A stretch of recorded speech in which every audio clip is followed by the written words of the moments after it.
compasso de espera, né? Seja bem-vindo a mais essa palestra promovida pelo Núcleo de Integração Fé, Ensino e Aprendizagem.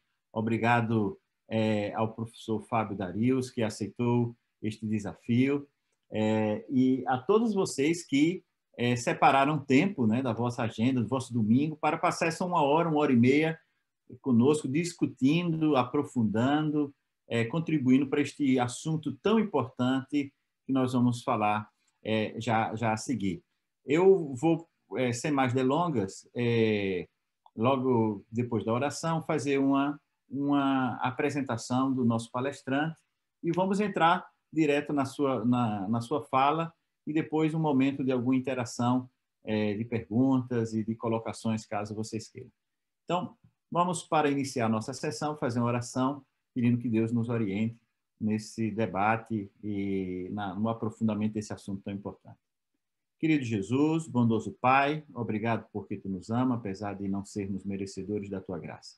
Pedimos a Tua presença nesta sessão, que possas iluminar o professor Fábio Darius, dando-lhe as palavras certas para abordar esse tema, e que depois a nossa sessão de diálogo e seja uma partilha construtiva para a Tua honra e Tua glória. Nós te pedimos e te agradecemos em nome de Jesus. Professor Fábio, muito obrigado pela sua disponibilidade, né, em falar desse tema do cristianismo à luz do marxismo, né, a filosofia marxista na religião. O professor Fábio Augusto Darius, ou Darius, eu não sei, eu ainda tenho dúvidas, sabe? Darius. Darius, pronto. Eu peço perdão. Isso, Darius.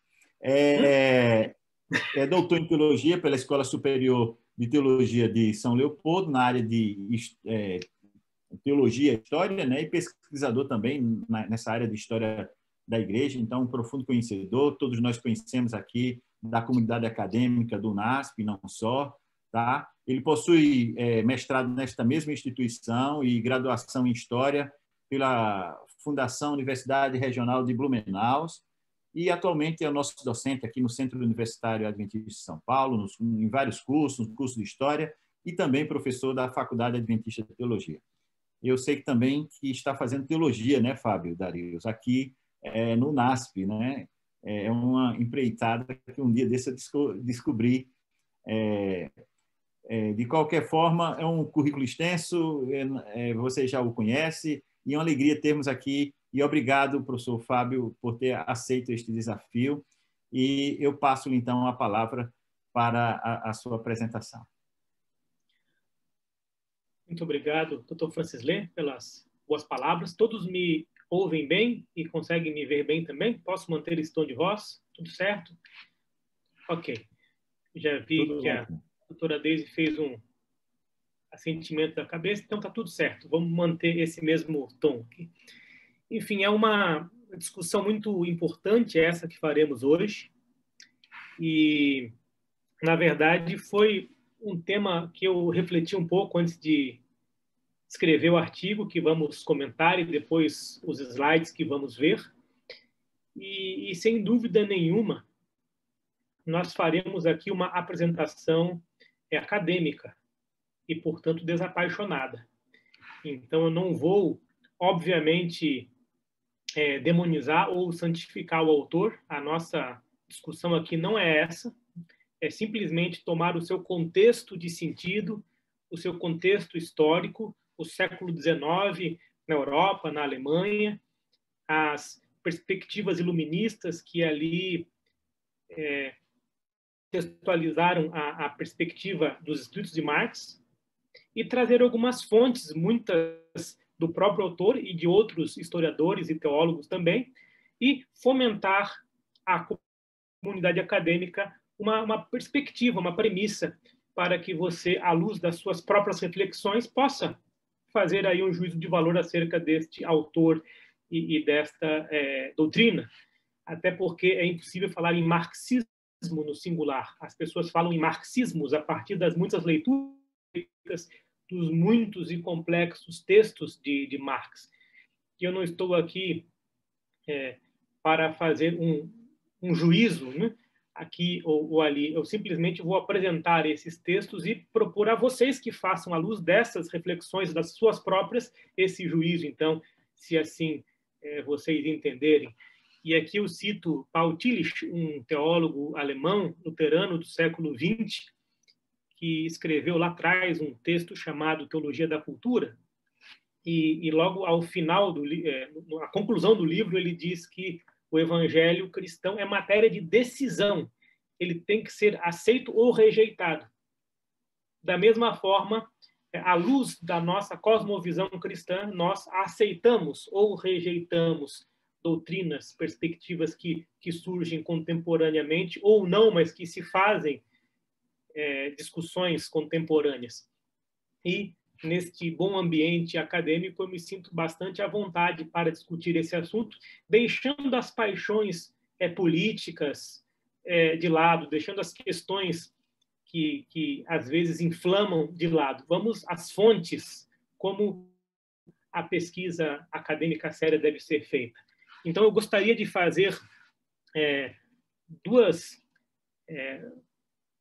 partes essa pequena live. A primeira, eu quero fazer uma lecture e comentar um breve artigo que foi publicado na atual edição da revista Ministério, que é a revista oficial da Igreja Adventista para ministros adventistas, e ela saiu agora tanto no Brasil quanto para os 8 países que compõem a divisão sul-americana, também foi para os Estados Unidos, foi para alguns lugares da África de fala portuguesa e também para a Europa, para os ministros portugueses ali também.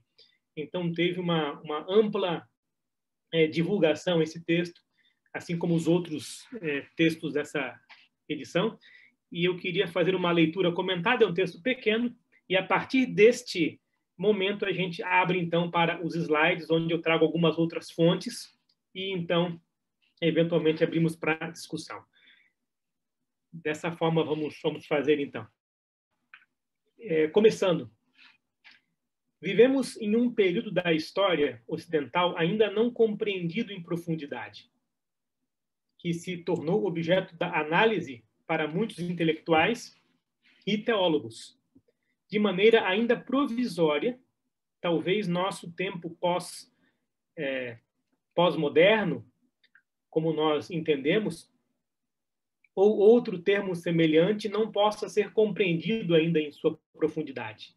E acerca desse contexto histórico, ao analisar sua trajetória pessoal, Eric Hobsbawm, um historiador britânico falecido alguns anos atrás, com quase 100 anos de idade, chamou o século XX de tempos interessantes, sem ousar adentrar profundamente nas ambiguidades do século seguinte.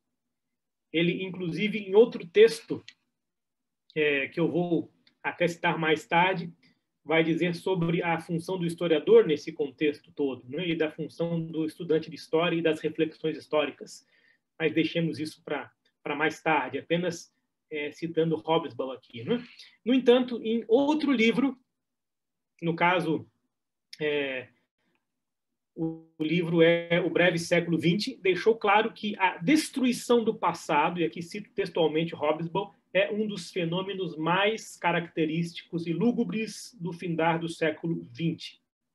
Essa perspectiva pode descrever também o alegado fim das metanarrativas e a crescente... Professor Fábio, sem querer ser inoportuno, mas se o senhor permitir, eu poderia partilhar o texto da revista com os ouvintes, né? Enquanto você apresenta essa primeira parte. O que é que você acha? Pode ser. É uma parte mais introdutória e menor, né? E por isso, para não recortar, eu resolvi trazer o texto na íntegra, porque eu imagino que boa parte não acessou a revista, não conhece o texto, né? Isso. Então, eu vou partilhar, então, aqui. O professor Dário está falando justamente desta revista aqui, da revista Ministério, inclusive foi o artigo de capa, não é? Dessa revista, e da revista Ministério, então, de março a abril de 2021. Isso foi o que nos chamou a atenção para este convite, não é? e ele está falando desse artigo de capa, justamente, O Cristão e a Revolução, pelo professor Fábio Augusto Darius. Bem, desculpe interromper, eu lhe devolvo a palavra, peço perdão. Mas você compartilhou? Está ali compartilhado? Eu não tinha... Bom, não consigo acessar ali. Posso dar comento? Parece que não foi compartilhado, professor Francis Lê.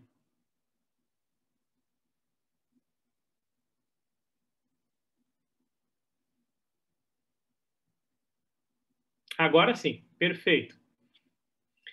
Então, no entanto, em outro livro, eu estou lendo ali o segundo parágrafo, deixou claro que a destruição do passado é um dos fenômenos mais característicos e lúgubres do findar do século XX. E justamente a destruição das metanarrativas se dá também por conta da destruição do passado. E essa falta de sentido e significado que o passado, que a história sempre nos deu, a civilização, hoje tem essa ruptura. Né? Essa perspectiva pode descrever também o alegado fim das metanarrativas e a crescente diminuição do poder simbólico do cristianismo minado desde o século XIX, e descrito pelo filósofo e sociólogo alemão Jürgen Habermas, que ainda está vivo, ele nasceu em 29 e continua ainda escrevendo, eventualmente publicando aí algumas entrevistas, alguns pequenos artigos, e ele, então, no livro O Discurso Filosófico da Pós-Modernidade, ele cita Nietzsche como o ponto de inflexão da pós-modernidade. Portanto, como nós veremos a seguir, não foi Karl Marx um filósofo pós-moderno, ele foi um filósofo ainda bastante dominado pela perspectiva iluminista em seus momentos finais, e o ponto de inflexão se dá com Nietzsche, que nasce justamente em 1844 e é contemporâneo e conterrâneo também, entre outros, não apenas de Marx, mas de Feuerbach e outros que a gente vai ver eventualmente ao longo desta pequena live. Lipovetsky, que é um filósofo francês, e este está vivo, este eu conheci pessoalmente, tive uma aula magna onde ele participou e estive presente, então é bastante atual, e ele considera o atual contexto histórico de fortes mudanças e progressos científicos como tempos hipermodernos. Esse é um termo que ele cunha, e ele se baseia justamente no conceito de hipertexto, que diz respeito a um texto bifurcado, sem sequência ou linearidade, cujo fim não pode ser percebido desde o início, estando esse sempre em contínua atualização. E, portanto, não há um final e há sempre atualizações, e muitas vezes esse excesso de informações, por melhor que possa parecer, nem sempre se mostra tão necessariamente positivo, e as pessoas muitas vezes encontram alguma dificuldade em lidar com essas fontes que às vezes nem são abalizadas, como antigamente nos referimos às enciclopédias ali simplesmente nomeadas e publicadas e com uma comissão editorial, e sabíamos da qualidade da fonte e a citávamos sem grandes dificuldades. E tudo isso diz respeito também à sua perspectiva hipermoderna enquanto conceito. Trata-se, sob certa ótica, de um estranho otimismo elencado tão somente em progressos humanos, em um plano imanente e repleto de personificações culticas e midiáticas. E aqui eu faço uma pausa, né? Nós temos o imanente e o transcendente. O imanente é o mundo dos homens. O transcendente é o mundo de Deus. E quando nós percebemos apenas o mundo imanente a partir da perspectiva de Lipovetsky, ele vê nos progressos humanos concentrados e acumulados, então, algo de positivo, algo de muito bonito, e em franca oposição a um outro sociólogo ou pensador, né, embora Lipovetsky seja um filósofo, que é o Zygmunt Bauman, e ali os dois tinham perspectivas diferentes. Mais compatível com esses tempos talvez seja o que ele, ainda em 1983, chamou de Era do Vazio, antevendo o profundo individualismo típico do fim do século XX e cada vez mais presente hoje. E aqui eu cito novamente Paul Tillich, que escreveu um texto bastante famoso, já com várias décadas, chamado A Coragem do Ser, enfim. E ali ele fala das grandes questões da civilização ao longo da história, da civilização ocidental, né? Então, a perspectiva ôntica dos antigos mesmo, quando eu falo da história antiga, dos gregos, dos romanos, né? E ali a perspectiva ôntica era sempre aquela pergunta pelo sentido e pelo significado da vida, e a questão que muitas vezes não encontrava uma resposta muito simples. Aristóteles sequer respondeu a isso e trouxe a questão para os períodos posteriores, enquanto os medievais já tinham uma perspectiva muito mais pautada pela igreja, e ali temiam a morte por conta do purgatório, por conta do inferno, por conta dos seus pecados e todas aquelas obrigações que a igreja medieval impunha. E enquanto os modernos e os pós-modernos, eles se deparam com as questões que dizem respeito ao vazio, o que significa esse mundo, por que estamos aqui, que basicamente é parecida com as questões dos antigos, mas sob uma outra perspectiva. E aqui entra o niilismo, ou o nadismo, né? Ex nihil, se a gente for traduzir ao pé da letra. E é um grande motivo de interesse, de estudos e pesquisas de vários acadêmicos contemporâneos, preencher esse vazio. E nós que conhecemos um pouquinho do texto bíblico, nós cristãos, temos ali Eclesiastes 3:11b, que fala que Deus colocou a eternidade no coração do homem. Ou seja, ele mesmo preenche um lugar em nosso coração e só ele pode preencher. E, portanto, por mais que tenhamos acesso aos bens de consumo, ou mesmo sejamos ricos e tenhamos tudo aquilo que precisamos subsistencialmente, ainda assim nos sentimos vazios quando não temos Deus. Então, nós cristãos respondemos essas questões existenciais sob o prisma da própria Bíblia, da cosmovisão bíblico-cristã. Mas aqueles que não têm esse prisma, essa perspectiva, vão buscar em muitos autores uma possível resposta para essa questão. E Karl Marx foi um pensador do imanente. Foi alguém que, justamente intoxicado ou embebido de ideias iluministas, via no próprio ser humano o provocador e também aquele que resolveria os problemas. E, portanto, ele via essa fricção da sociedade, a luta de classes, como algo que traria progresso à humanidade.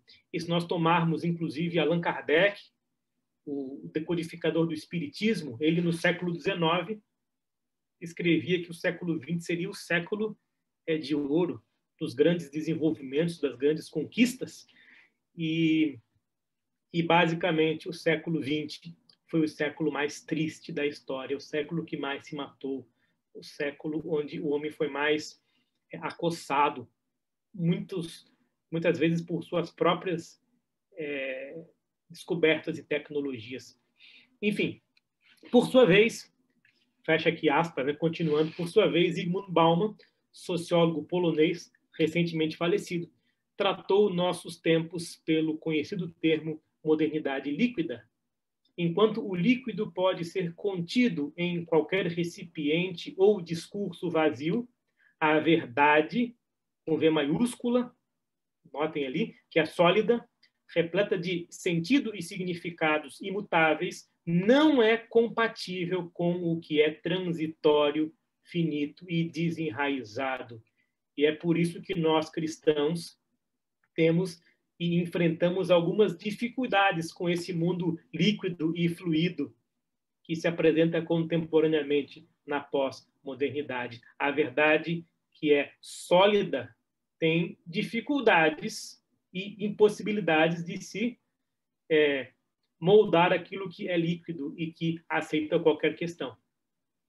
É justamente um dos grandes problemas e desafios que enfrentamos hoje. A perspectiva de um ser humano paradoxalmente finito e autossuficiente é uma questão para o cristianismo responder a partir da cosmovisão apresentada na Bíblia. No entanto, nosso tempo não nasceu no vácuo. Foi concebido séculos antes, depois da quebra do paradigma supostamente teocêntrico no fim da Idade Média e a inserção de uma nova forma de pensar, conhecida como antropocentrismo. E aqui eu faço mais um adendo, colocando o que é paradigma. Basicamente, paradigma pode ser imagens ou representações que servem para uma certa época e não servem mais para uma outra época. E, nesse sentido, há uma quebra de paradigmas. E foi justamente o que aconteceu na passagem da Idade Média para a moderna, do pensamento teocêntrico para o antropocêntrico. Então, velhas respostas, as perguntas mais velhas ainda, agora não tinham mais base ou fundamento tão genericamente aceito. Então, o teocentrismo, algo como Deus no centro, talvez não seja a melhor expressão a ser utilizada para aquele período, para o período medieval. Soa melhor falar em uma espécie de eclesiocentrismo, algo como a igreja no centro, e no caso, a igreja romana medieval, geralmente mais interessada, naquele contexto, no poder secular. O Renascimento, no fim da Idade Média, foi um dos movimentos responsáveis pelo iluminismo. Esse, de forma lenta, mas gradual e sistemática, criou um contexto que obscureceu o papel simbólico e normativo da Igreja cristã na Europa. E, portanto, já no século XVI, ou mesmo antes, no século XV, começa aquilo que chamamos de secularização, aquilo que mais tarde Max Weber, no seu clássico A Ética Protestante e o Espírito do Capitalismo, chamaria de Entzauberung der Welt, ou o desencantamento, ou a desmagicização do mundo. E agora, no século XXI, nós temos algumas pesquisas, alguns estudos que dizem que a religião está retomando e que o século XXI está sendo religioso, embora sob diversas formas, e que não seguem mais as premissas do cristianismo clássico. Enfim, sob muitos aspectos, há óbvios avanços proporcionados pelo iluminismo, claro, como, por exemplo, o nascimento da ciência moderna no século XVII. Contudo, certa falta de equilíbrio entre ciência e religião, que outrora proporcionou grandes benefícios ao mundo, levou, no século XIX, ao desenvolvimento de ideias contrárias à soberania de Deus e ao lugar do ser humano. E, nesse contexto, aqui nós temos, novamente, Nietzsche, filósofo ou filólogo, né, crítico da religião ocidental, Charles Darwin e sua teoria evolucionista, e Karl Marx como representante do materialismo histórico, abordagem que condiciona a evolução histórica à luz de diferentes classes sociais motivadas pela exploração dos mais pobres pelos mais ricos. Então, em poucas palavras, eis aí o materialismo histórico. Né? É possível entender vários aspectos do pensamento desses autores à luz de seu próprio tempo. Aliás, vamos ver isso, né? Hegel escreveu que nós somos filhos do nosso próprio tempo. Nós não somos filhos dos nossos pais, mas do nosso próprio tempo. Né? E aqui nós temos como contraponto Ellen White, visto que as suas mensagens oriundas de Deus a tornaram, ao mesmo tempo, filha do seu tempo, mas também mãe do seu tempo. É algo dialético, né? E eu falo um pouco sobre isso na minha tese doutoral, mas deixemos isso para uma outra live, né? Contudo, deve-se fazer aqui a ressalva de Paulo apóstolo, né? E não vivam conforme os padrões deste mundo, mas deixem que Deus os transforme para ou pela renovação da mente, para que possam experimentar qual é a boa, agradável e perfeita vontade de Deus. Ou seja, o cristão deve ter compromisso primário, não com os paradigmas que moldam o seu tempo, mas com a revelação divina que é atemporal. Essa é uma premissa histórica para aqueles que aceitam a Bíblia como sua regra de fé e prática. E depois eu vou citar textualmente o autor que falou esse texto, né? Richard Niebuhr, no texto Cristo e Cultura. E ele faz um retrospecto histórico e aponta, desde o primeiro século, que o nosso compromisso é com Cristo, é com a Bíblia, com a nossa cosmovisão judaico-cristã, e não com as premissas desse mundo. Enfim, na sociedade, o resultado da influência de pensadores da era moderna sobre a compreensão da religião cristã foi uma grande ênfase em seu aspecto imanente, com resultados desastrosos. Afinal, quando os deuses morrem e os sistemas de valores desmoronam, o homem só encontra uma coisa: seu corpo, o domínio do físico. Eu vou trazer depois essa fonte primária para você e a continuidade dela, que é justamente o que sobra. E por isso, muitos que encontram, ou supostamente encontram, algum alento em si mesmo e neste mundo tão somente desalmado, sem Deus, sem o transcendente, logo percebem a ineficácia disso e vão buscar cada vez mais e melhores, entre aspas, experiências, que é a palavra, inclusive, da moda, né? E vão buscar uma excitação cada vez maior e, inclusive, há autores contemporâneos que tratam sobre isso. Christopher Church, no seu livro A Sociedade Excitada, vai falar sobre isso, inclusive as tatuagens que provocam dor, os piercings que provocam dor e que trazem experiências cada vez mais intensas e que depois trazem um grande e profundo vazio existencial na grande maioria dessas pessoas. E, obviamente, é apenas um exemplo, né? Mais extremo, mas o fato é que essa desambiguação do transcendente traz esse vazio de uma forma ou de outra. Em contrapartida, no mesmo período, Deus levantou um movimento com uma mensagem distinta, que é a missão de exaltar os fundamentos da verdade que estão nas Escrituras Sagradas. E não é à toa que Nietzsche nasce em 1844, e a mensagem adventista se mostra no mesmo ano. Então, ali no mesmo ano, e o adventismo surge num contexto de linearidade temporal, porque nós nascemos na modernidade, imediatamente surge a pós-modernidade, ali com as primeiras notas de Nietzsche, e, ao mesmo tempo, muito de nossa religiosidade é pré-moderna. E nós, enquanto cristãos bíblicos, nos aferramos à perspectiva da palavra de Deus e, independente do tempo, temos, como eu acabei de comentar, um compromisso com Cristo. Né? E, à luz desse nosso compromisso, nós analisamos as doutrinas e ideologias contemporâneas, incluindo o marxismo. Recentemente, as redes sociais se tornaram palco de alguns debates nos quais defensores de uma integração entre marxismo e cristianismo levantam questionamentos a respeito da maneira pela qual as denominações protestantes lidam com determinados temas importantes da sociedade.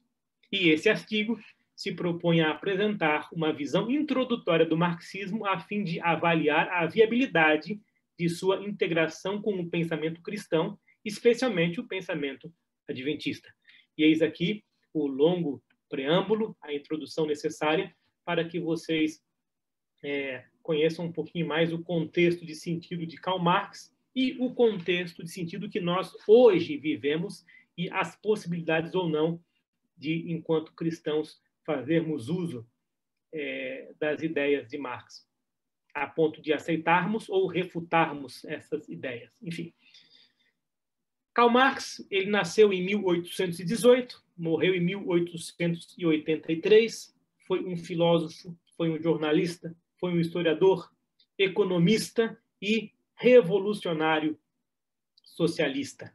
E aqui, antes que a gente faça mau uso da palavra, né, revolução, se a gente se utiliza de Hannah Arendt, vem do latim revolvere, né, quando você pega uma pá e literalmente cava a terra e revolve a terra, e aquela parte que está embaixo fica em cima, a parte que está em cima fica embaixo. Ali é uma revolução. Então, a Revolução Francesa foi literalmente uma revolução. Agora, quando você vê uma propaganda de pasta de dente, e ali tem algum dentista falando que a nova pasta revoluciona a sua escovação, então esse é o mau uso do termo, não leve muito a sério isso, porque a palavra fica tão mal utilizada que perde o seu sentido. E aí, quando a gente fala que ele foi um revolucionário, bom, dá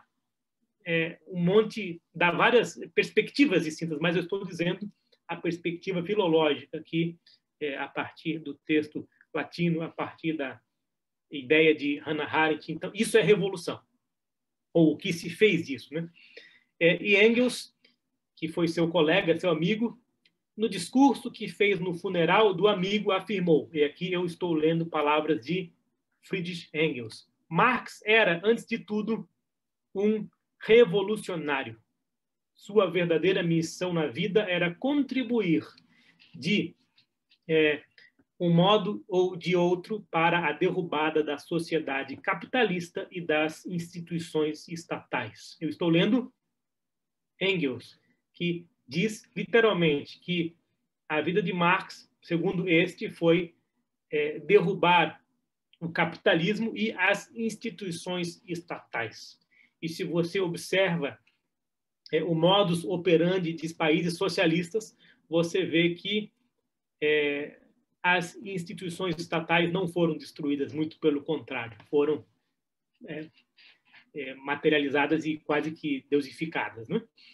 Para a libertação do proletariado moderno, que ele foi o primeiro a tornar consciente de sua posição e de suas necessidades, consciente das condições de sua emancipação.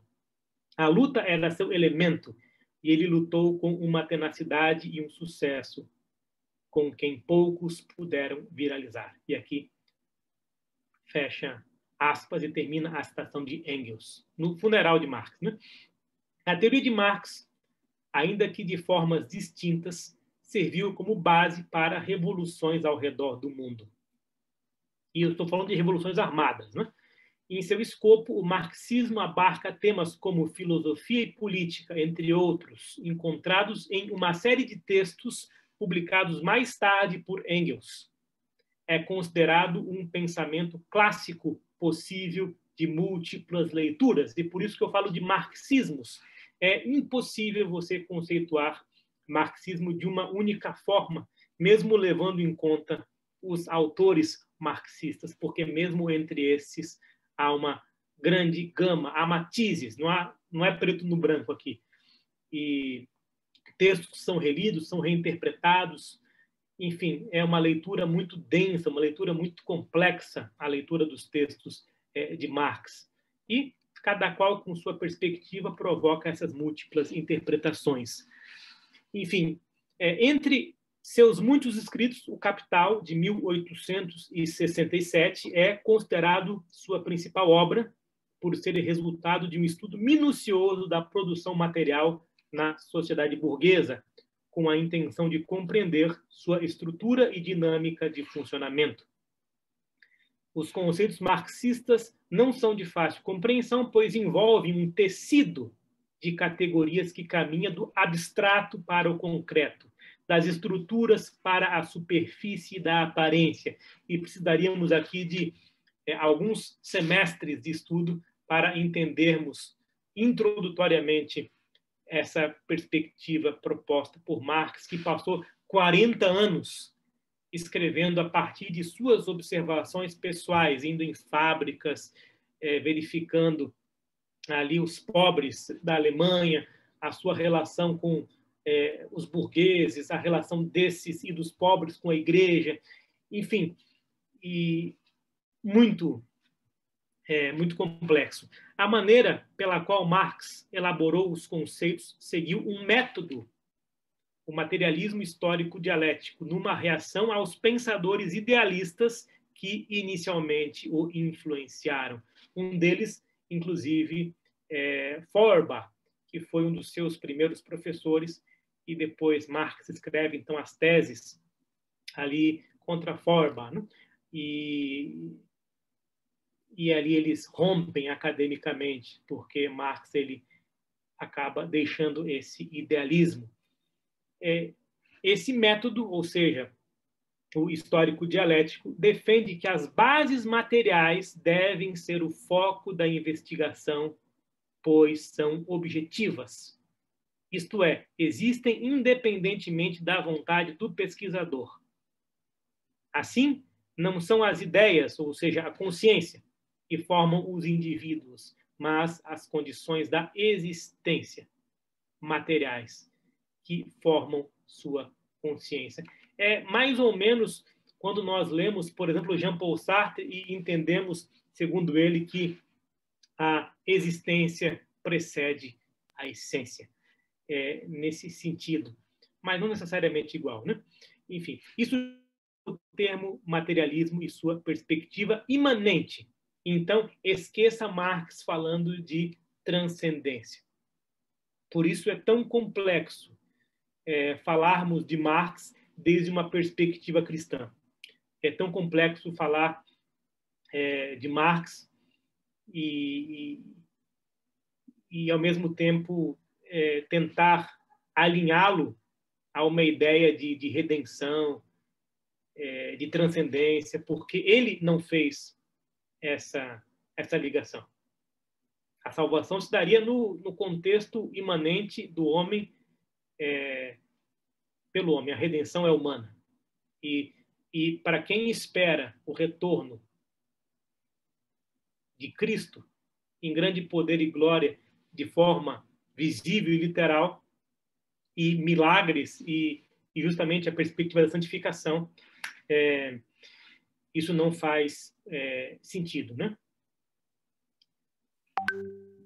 Ao analisar as condições sociais de sua época, amorzinho, Marx entendeu que a essência da sociedade reside na propriedade privada e na distinção entre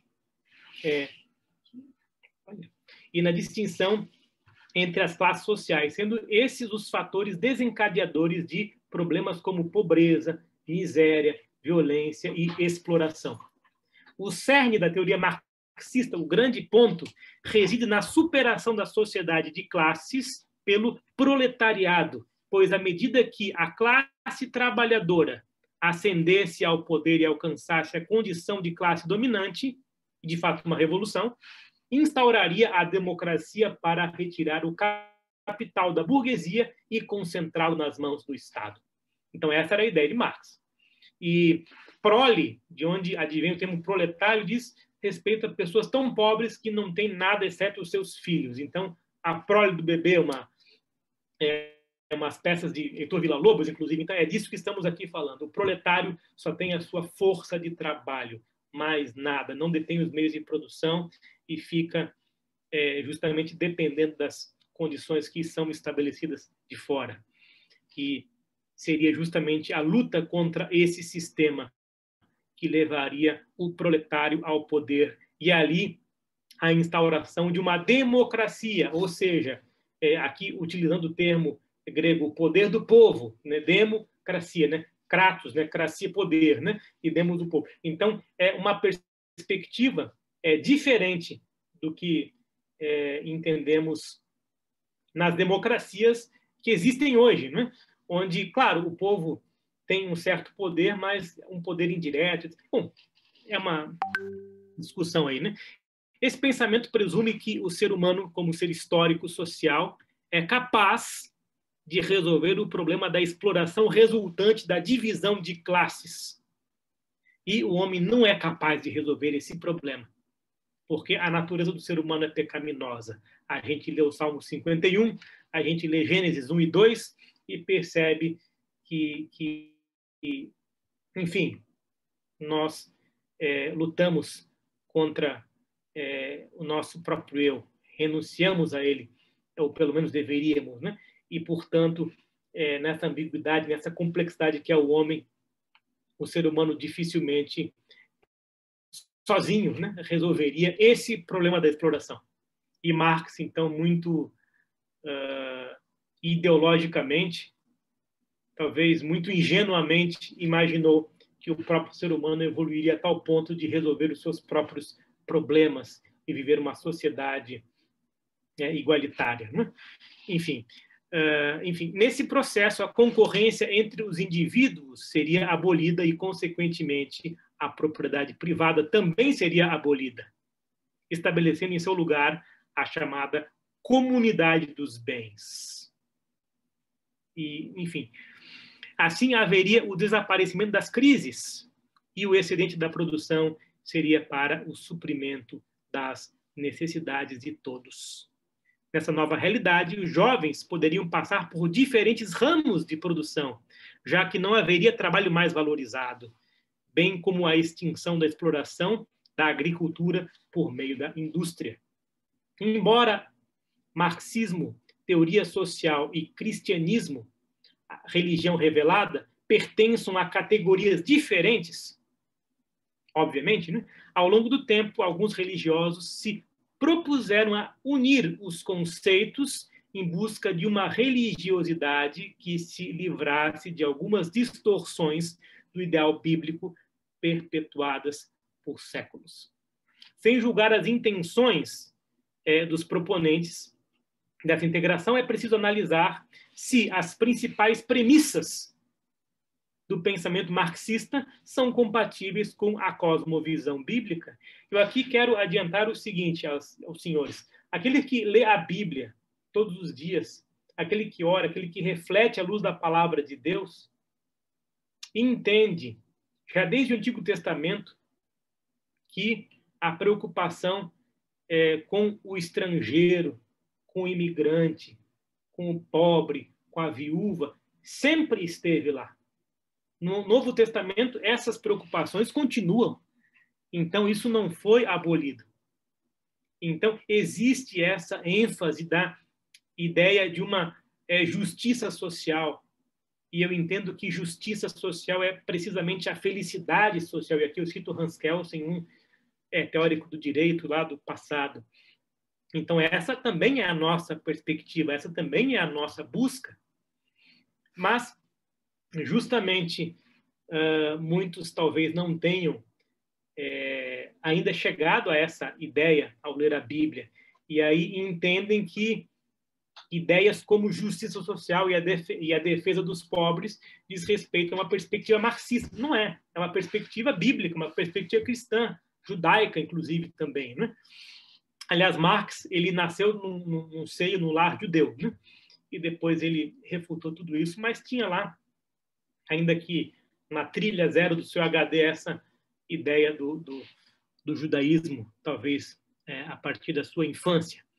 Enfim, em primeiro lugar, de acordo com as Escrituras, a origem da desigualdade social e do sofrimento humano não está no modo de produção, mas na queda da humanidade, inserida no contexto do grande conflito cósmico entre o bem e o mal. E justamente esse grande conflito cósmico entre o bem e o mal, ele configura a nossa metanarrativa. Enfim, em segundo lugar, ao contrário do pensamento marxista, que defende o poder de a capacidade humana resolver por si mesma os problemas decorrentes da forma pela qual os seres humanos se organizam em sociedade, a Bíblia mostra que a solução para a humanidade está na aproximação com o divino, com Deus, por meio da obra salvífica de Jesus Cristo. Cristo morreu para nos salvar, para nos dar a possibilidade de salvação. E, ao mesmo tempo, acontece algo belíssimo, que é a cooperação divino-humana.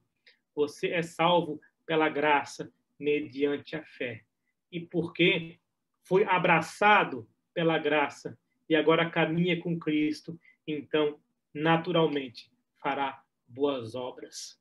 E essas boas obras incluem o cuidado com as minorias, com os pobres, com os desválidos, com as viúvas, etc, etc, etc. Então, nós não precisaríamos de uma outra premissa ou de uma outra ideologia para pensarmos nessas questões.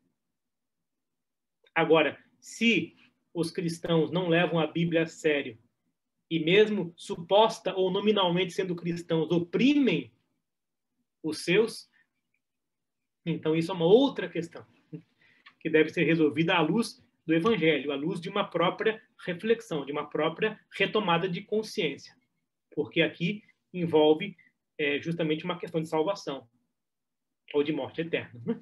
Finalmente, o marxismo defende a possibilidade de transformar o mundo a partir do processo revolucionário, enquanto o ensinamento da palavra de Deus é enfático ao dizer que a restauração plena não ocorrerá antes da segunda vinda de Jesus. Ou seja, a coisa vai ficar cada vez pior. O mundo vai se tornar ainda mais violento, mais triste e impraticável ainda, né? E nós, cristãos, precisamos, desde agora, buscar a Deus reflexivamente, orando, lendo a Bíblia, para sermos, como diria Lutero, pequenos cristos e levarmos à luz as pessoas que jazem nas trevas. E, terminando essa pequena essa parte, né? Marx não se dedicou a escrever sobre religião, para que fique bem claro. Ele criticou a religião. Ele não gastou muito tempo escrevendo sobre isso, mas escreveu dentro do contexto da sua análise da sociedade. Como a religião faz parte da sociedade, então ele tratou um pouco sobre isso. Mas nunca foi seu ponto principal, ele nunca se dedicou grandemente a isso. Como instância social, ela está incluída na crítica feita ao próprio mundo real, do qual a religião faz parte. Embora o pensador não ironize a religião, ele a vê como, abre aspas, obra da humanidade sofredora e oprimida, obrigada a buscar consolação no universo imaginário da fé. Fecha aspas. E no texto ali disponibilizado tem todas essas fontes, tá?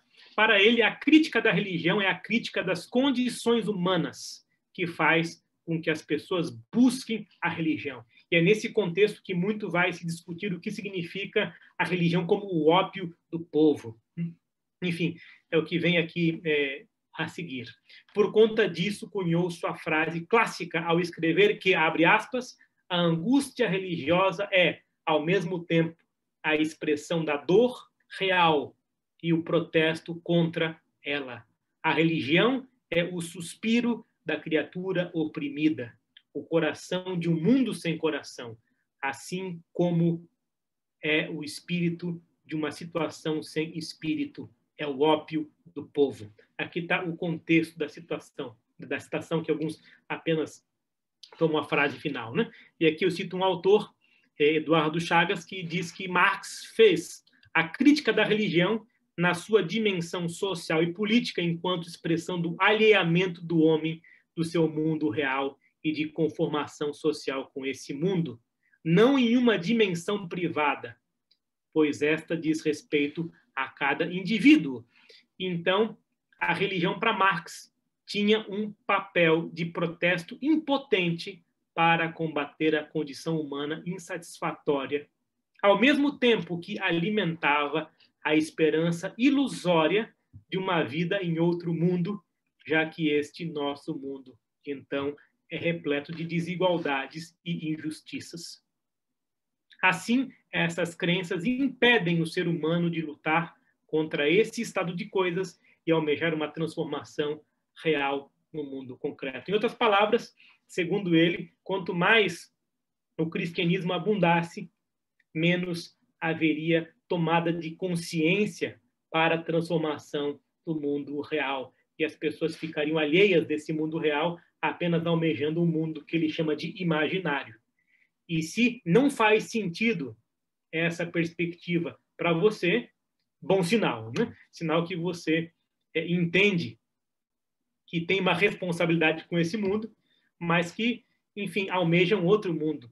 E esta perspectiva de almejar outro mundo não exclui a sua participação ativa, pessoal ou comunitária, contra as mazelas deste mundo. Muito pelo contrário, né? Por isso, tentar combater as injustiças de nossa sociedade a partir dos pressupostos marxistas é insuficiente, uma vez que eles desconsideram e até mesmo contradizem as premissas encontradas nas Escrituras. Longe de uma visão imanentista e revolucionária, a única revolução admitida na palavra de Deus é a do amor, exemplificada por Jesus de Nazaré. Aquela que leva o cristão genuíno a agir no Espírito de Cristo, a fim de pregar o Evangelho que transforma e minorar o sofrimento humano enquanto aguarda novos céus e nova terra nos quais habita a justiça. E aqui eu termino o texto citando o texto bíblico de 2 Pedro, capítulo 3, verso 13. Então, eis aqui o texto, lido na íntegra, comentado parágrafo por parágrafo, e a primeira parte, então, foi, e agora gostaria, então, de entrar logo na segunda parte e apresentar alguns slides comentando mais algumas fontes. Tudo certo, Dr. Francis Lê? Tudo bem até aqui? Perfeito. Então, eu vou pedir para eu compartilhar agora a minha tela. Eu posso compartilhar? Está liberado aqui? Já. Está liberado, aqui? Já. Ah, legal. Muito bem. Deixa eu abrir aqui. Perfeito. Aqui.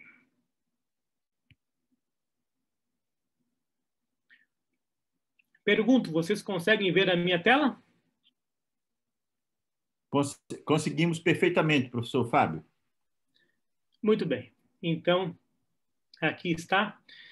E eu quero fazer uma advertência, né? E uma advertência tão necessária que eu até vou deixar tocar uma musiquinha no fundo aqui, e vocês, então, vão ter essa questão para que possam refletir. Parece que pausou? Não, tá agora... Agora saiu, né? Saiu ao compartilhamento. Caiu o compartilhamento. Aconteceu mais uma vez isso. Muito bem. Agora está, né? Muito bem. Agora está. É isso mesmo.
Então, aí uma citação de John Stott, extraída do livro O Cristão em uma Sociedade Não Cristã, para que fique muito, muito claro, né? A nossa discussão aqui, ok? E aqui Marx, enquanto filho do seu tempo, eu quero brevemente, então, trazer algumas citações comentadas. Por conta do tempo, eu não vou ler tudo, mas posso disponibilizar aí para o Dr. Francis ler depois, inserir no nosso site, quem sabe mais tarde, né? Então, no que se refere aos indivíduos, cada um é filho do seu tempo. Assim também para a filosofia aqui no pensamento, pensa o seu tempo.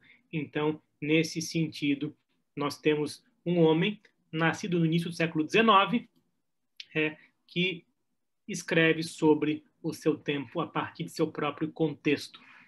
E, muito bem, Marx foi um pensador iluminista, um pensador da modernidade. Assim coloca o ser humano em condições de resolver a própria questão da opressão do homem pelo homem, ou seja, a partir do ideal iluminista. E assim foi um filho de seu tempo, em uma época onde a religião convencional passou a ser fortemente criticada já há algum tempo, mas no século XIX atinge ali o seu ápice, com Feuerbach, com o próprio Nietzsche, com Marx, né, e outros tantos. Né? E só para que fique claro, aqui está uma imagem de Clodovis Boff, o irmão de Leonardo Boff, inclusive, né, que é um pouco mais polêmico do que Clodovis, que é da teologia sistemática, e aqui ele cita vários momentos que já principiavam a morte de Deus, entre aspas. Né? O espantoso crepúsculo dos deuses, Ragnarok, descrito pelas mitologias germânica e escandinava. É um ponto. O outro, o grande Pan morreu, que, segundo Pausanias, foi ouvido pelos marinheiros helênicos do barco Titamos na altura do nascimento de Cristo. 3. O Deus morreu, o texto de Hegel, da sexta-feira especulativa, em que morre o Deus abstrato para ressuscitar o Deus concreto e, portanto, o fim, ou o começo do fim do transcendente e o mundo apenas regido pelo imanente, que nos leva a uma perspectiva apenas pautada no próprio homem. Não é? 4. O discurso do Cristo morto, do poeta alemão Jean-Paul Richter, descrevendo um pesadelo no qual vê Cristo no topo do mundo declarar que não há Deus. E ficou muito famoso, muito polêmico. Né? 5. A morte do velho Yahvé, celebrada por Heinz Heine no poema Germânia. E 6. O corpo morto e mal cheiroso do ser primitivo eterno, e que fala Schopenhauer, né? Um outro que fez uma crítica muito contundente. E, finalmente, em 7, O Provocador, Matar Deus, de Max Stirner. E, finalmente, o último, na verdade, Deus Morreu, de Nerval, no poema Amélia. Então, são várias perspectivas que falam da morte de Deus ao longo de muitos séculos e que chegam no cume, no século XIX. E o caráter iluminista propõe uma crítica à teologia cristã a partir desses 6 pontos aqui. Então, a possibilidade dos milagres é questionada, o conceito de revelação é questionado, a doutrina do pecado original é posta em dúvida, a questão do mal é discutida, o status e a interpretação das escrituras é posto também em dúvida, e a identidade de Jesus Cristo e seu significado. Então, essas questões aqui, as quais não poderemos falar por conta do nosso tempo, e aí eu sugiro a você que vem aqui para o NASP, faça teologia, né? E então a gente vai, ao longo de muitos semestres, falar sobre esses pontos aqui, inclusive história eclesiástica, disciplina de filosofia e teologia, enfim, tudo isso a partir de uma perspectiva histórica e teológica. E aqui, Marx e suas ideias sobre religião. Eu cito o próprio Magrat, que eu citei aqui atrás, né? esse irlandês aí. Então, para Marx, Deus é simplesmente uma projeção dos anseios humanos. Ou, como diria Paul Tillich, é a autotranscendência. Os seres humanos buscam por um ser sobrenatural na realidade fictícia do céu e nada encontram lá, exceto o reflexo de si mesmos. E ainda, para ele, a religião é um produto da alienação socioeconômica. E a religião nasce dessa alienação. E a religião é um consolo que torna as pessoas capazes de tolerar sua alienação econômica. Se essa alienação não existisse, a religião não seria necessária. Claro, essa é a perspectiva de Marx a partir da leitura de Magrath. E aqui, Paul Tillich, em uma outra obra, A Perspectivas da Teologia Protestante do século XIX e XX, ele vai dizer que Marx acreditava que o simbolismo religioso da realização transcendental não era apenas a esperança de todos os seres humanos, mas invenção das classes dominantes para impedir que as massas buscassem realização nesta vida. Então, é Tillich falando de Marx. Sua atenção é transferida para a vida depois da morte. Por causa disso, a religião era considerada ópio do povo. Queria dizer que, se tivermos certeza da realização eterna, não lutaremos de maneira revolucionária em favor da realização temporal aqui na Terra. Então, é justamente o ópio, aquilo que deixa o cristão paralisado, deixa de se preocupar com este mundo e só quer o próximo. E, portanto, se conforma com as suas condições, muitas vezes tristes e complexas de existência. E Marx, então, continuando, e agora citando o mesmo autor, mas em sua teologia sistemática, Marx não vê realização alguma do destino individual, exceto na realização coletiva. Não existe salvação.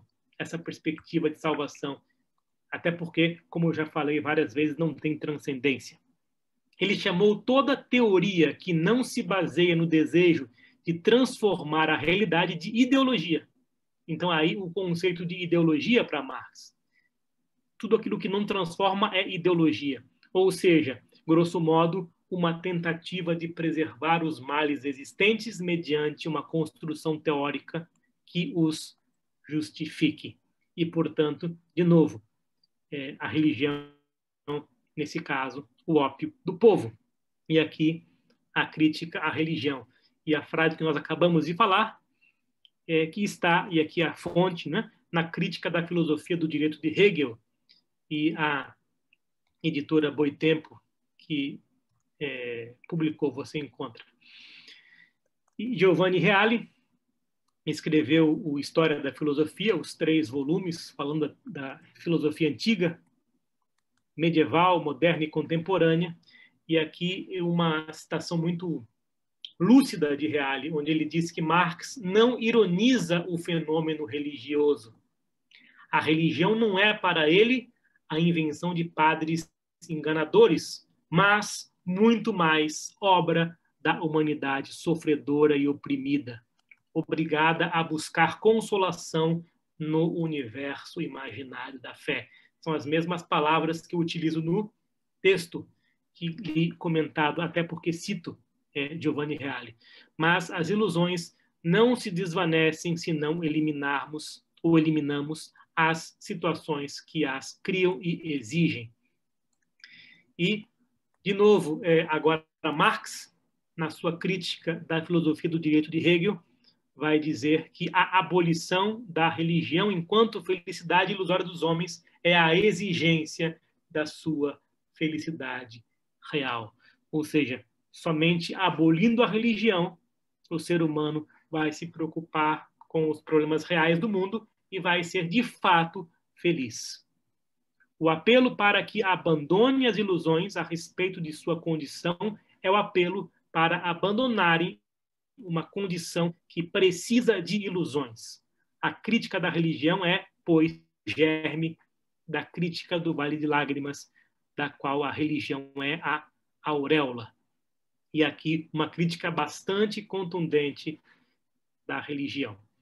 E basicamente, ele vai continuar a sua crítica, e aqui eu trago um texto da Gazeta da Colônia, uma edição de jornal, né, onde ele escreve que é justamente a crítica do céu se converte na crítica da terra, a crítica da religião na crítica do direito, a crítica da teologia na crítica da política, e é praticamente a mesma ideia de Charles Martel, que vai dizer que quando nós deixamos de lado o transcendente, então, basicamente, a teologia acaba se tornando antropologia. E agora são as questões humanas que dizem respeito, e as questões desse mundo que dizem respeito nesse sentido, né? E toda a crítica filosófica alemã limita-se à crítica das representações religiosas. O domínio da religião foi pressuposto. E aqui que aos poucos declarou-se que toda relação dominante era uma relação religiosa e se converteu em culto, culto do direito, culto do Estado, e por toda parte tratava-se apenas de dogmas e de crenças em dogmas. E aí ele cita isso no livro A Sagrada Família, de 1845. Então, essa é a crítica de Marx à religião. Mas agora, eu, nessa sessão, indo para o final da nossa live, né, pelo menos essa parte onde eu tenho comentado, a crítica necessária a partir dele e de outros autores.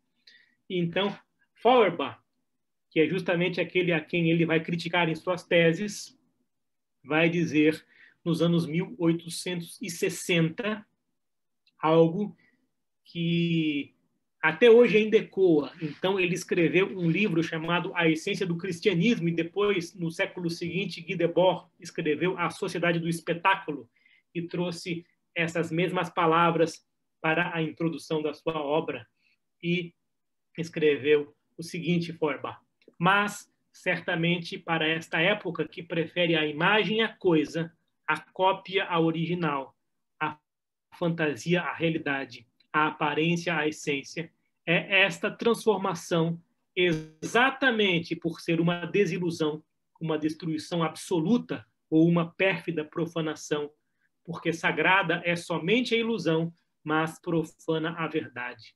Sim, esta sacralidade aumenta, de forma que é o mais alto grau de ilusão e também o mais, ou que esse grau de ilusão é também o mais alto grau de sacralidade.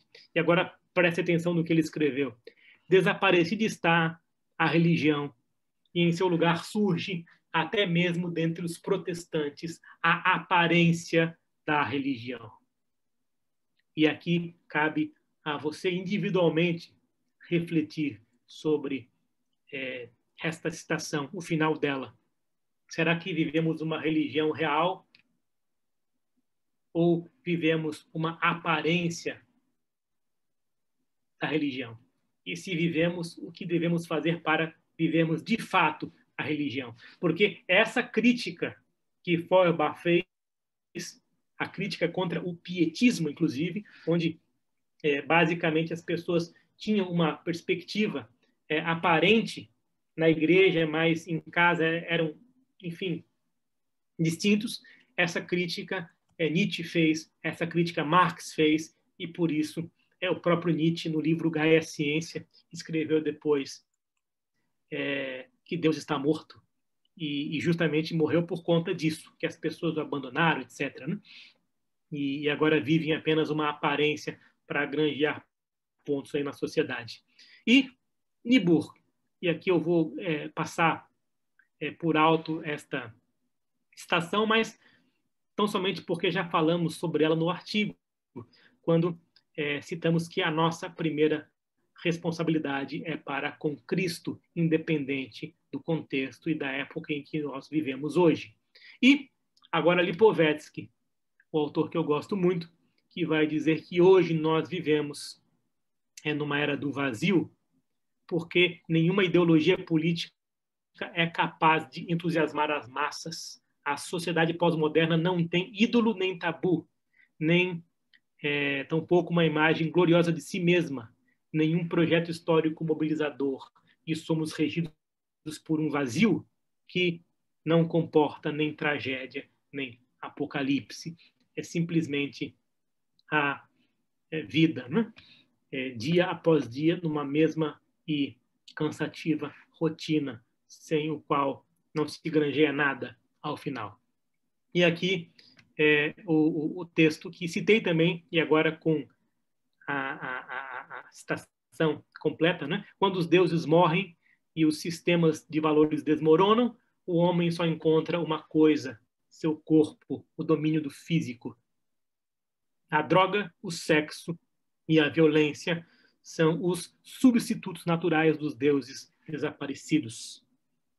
E Oscar Cullmann, teólogo francês, falecido em 99, eu gosto muito desse texto chamado Cristo e Política e recomendo que vocês, enfim, leiam esse texto. Inclusive o Centro-White possui uma cópia desta obra e Cullmann fala que é falso entender a expectativa cristã do fim como equivalente à indiferença aos atuais valores terrenos. Ao contrário, é da expectativa cristã do fim que procedem impulsos fortes para as relações com o mundo.